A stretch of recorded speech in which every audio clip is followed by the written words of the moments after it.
最近韩国是真无平静，韩国总统尹锡悦真正发布戒严，去互国会弹劾，而且尹锡悦连续3届唔配合调查接受审问，相关的调查单位已经甲法院申请逮捕令。这嘛是韩国有史以来头一届有现任的总统去互申请逮捕令。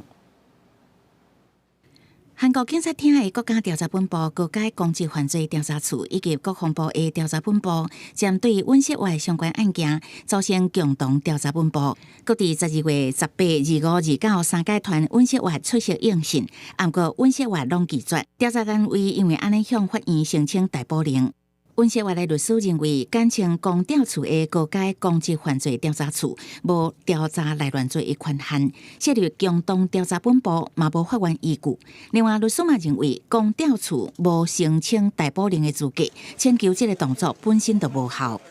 각 규정을 아무리 검토해봐도 지금의 송달이 적법하게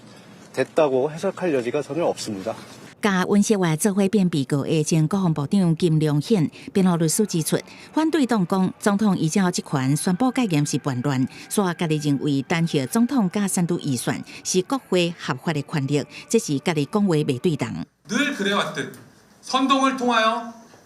국민이 선출한 대통령마저 끌어내리겠다는 중대한 내란 시도가 아닐 수 없습니다. 비상계엄의 비상사태인지 여부는 그에 대한 판단은 전적으로 대통령의 고유 권한입니다. 另外，共同调查本部嘛针对若得到法院签发逮捕令，去总统官邸逮捕尹锡悦的过程，官邸警卫对可能出手阻止造成冲突的状况，嘛发表书面声明，警告官邸警卫队袂使阻止逮捕行动，若无以妨害特别公务，也有滥权这个罪名追究责任。不过外电原有报道指出，尹锡悦目前已经有禁止出境的限制，法院也有可能以无逃亡的顾虑拒绝发逮捕令。公视新闻起家人编译。